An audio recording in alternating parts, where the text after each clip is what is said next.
네, 이제 수학 1에서 저희가 이제 제일 처음으로 등장하는 개념이 이제 다항식에 대한 얘기를 하고 싶은데요. 이제 다항식을 알기 위해서 우리가 식이라는 개념부터 좀 더 유의 있게 살펴봐야 할 필요가 있는데요. 식을 저희가 만약에 두 분류로 나눈다 하면 이제 등호가 있는 식과 등호가 없는 식으로 구분을 하고 싶습니다. 그래서 등호가 없는 식은 말 그대로 등호 이퀄이 없는 식, 그리고 등호가 있는 식은 이제 이퀄이 이제 존재하는 식이라고 얘기를 할 수 있는데요.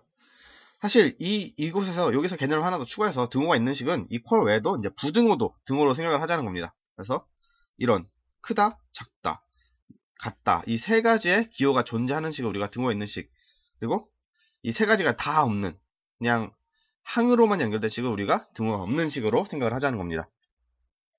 자, 그럼 이 두 가지도 이렇게 단항식, 이제 등호가 없는 식은 단항식과 다항식, 등호가 있는 식은 이제 등식과 부등식으로 구분을 할 수가 있는데요. 자, 먼저 우리 등호가 없는 식에서 단항식과 다항식을 보시면 지금 공통적으로 이 항이라는 얘기가 나오죠. 항.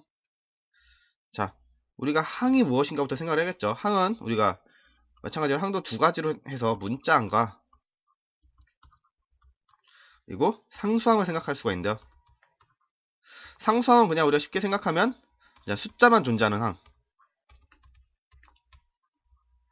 그리고 문자항은 이제 문자와 숫자가 같이 조성되는 항인데요. 여기서 우리가 만약에 ax의 b제곱이다 라고 쓰면, 자, 이 x라는 게 문자가 되고 a, b를 숫자로 본다면 이 앞에 있는 숫자 a를 우리가 보통 개수라고 부르고, 자, 제곱으로 올라간 이 b라는 숫자를 우리가 지수라고 부르죠. 그래서 이런 문자가 포함되어 있는 항을 문자항이라 부른다라는 것 정도는 알아주셨으면 좋겠습니다. 그럼 이제 다항식과 단항식이 무엇인지 보시면 되겠죠. 그래서 단항식은 말 그대로 이제 단항, 항이 한 개만 있는 거, 항이 하나만 있는 식을 우리가 단항식이라고 부릅니다. 그럼 다항식은 뭐겠어요? 항이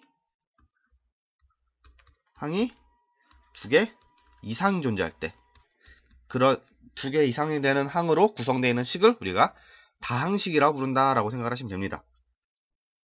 자, 그리고 밑에 있는 등호가 있는 식을 우리 등식과 부등식으로 이제 구분을 한다고 했는데요. 등식은 아까 얘기했던 대로 그냥 등호가 존재하는 거. 그리고 부등식은 등호 외에도 뭐 크다, 작다라는 이러한 기호들이 이제 존재하는 식을 우리가 부등식이라고 부를 수가 있겠습니다. 그래서 부등식은 이제 차후에 부등식의 이제 범위나 영역이나 이런 쪽에서 더 많이 사용이 될 거고요. 이제 등식을 우리가 좀 더 구분을 한다면 이제 방정식과 이제 항등식으로 구분을 할 수가 있겠죠. 그래서 항등식은 우리가 좀 쉽게 얘기를 하자면 말 그대로 항상 성립하는 등식을 얘기합니다. 항상 성립하는 또는 참이 되는 등식을 이야기하고요. 이 녀석을 우리가 결과적으로 정리를 했을 때 쉽게 생각하면 0 이퀄 0, 0 이퀄 0의 꼴로 만들어주면 된다라고 생각하시는 게 좋을 것 같습니다. 0 이퀄 0니까 0은 0이다. 뭐 당연히 항상 참인 등식이 되겠죠. 이런 녀석 우리가 항등식이라고 한다. 그럼 방정식은 뭐예요? 자, 미지수의 값에 따라 그 값이 변화하는 거. 즉, 그 값이라고 하자면 값을 우리가 참 거짓으로 생각을 합시다. 미지수의 값에 따라서 그 식의 참 또는 거짓이 변하는 식을 우리 방정식이라고 생각하시면 됩니다. 뭐 예를 들면 x 이퀄 2다 했는데 이제 식을 길게 쓰기 싫으니까 이렇게 써볼게요. 그럼 x가 1이 되면 if x가 1이면 1 이퀄 2가 되니까 얘는 거짓이 되겠죠. 하지만 x 이퀄 2면은 2 이퀄 2가 되면서 참이 되네요. 즉 이렇게 x값에 따라서 미지수 값에 따라서 그 참 거짓이 변하는 식을 우리 방정식이라고 한다라고 생각해 주시면 될 것 같습니다.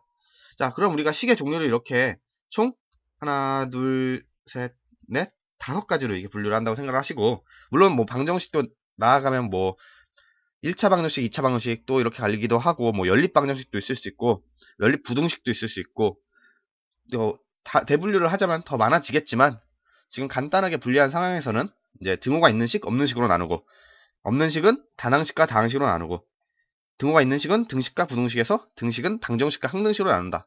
이 정도만 간단하게 인지를 하고 계셔도 앞으로의 시계 분류에서 큰 지장이 없을 거로 판별이 됩니다. 자, 그럼 다음으로 넘어가서 이제 다항식을 알았으면 이제 다항식의 연산에 대한 생각을 해봐야죠.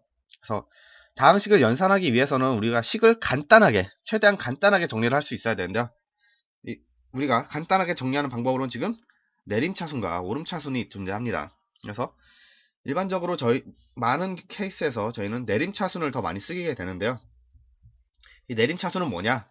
일단 제일 중요한 건 한 문자인데, 가능하면 이제 이건 뒤에 가서 얘기하고, 일단 한 문자에 관해서 정리를 해야 됩니다. 정리를 하는데 어떻게?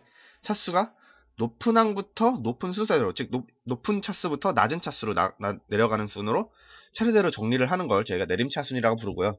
이렇게 하게 되면 이제 당시에 나중에 가서 인수분해를 할 때나 뭐 시계 연산을 할 때도 좀 더 편하게 할 수가 있습니다. 뭐 오름차수는 다시 말씀드리면 이제 같은 얘기로 한 문자에 관해서 차수가 낮은 것부터 높아지는 순서대로, 그래서 1차항 상수항을 제일 먼저 쓰고 그 다음에 1차항, 2차항 이런 순서대로 식을 정리를 하는 걸 오름차순이라고 하고,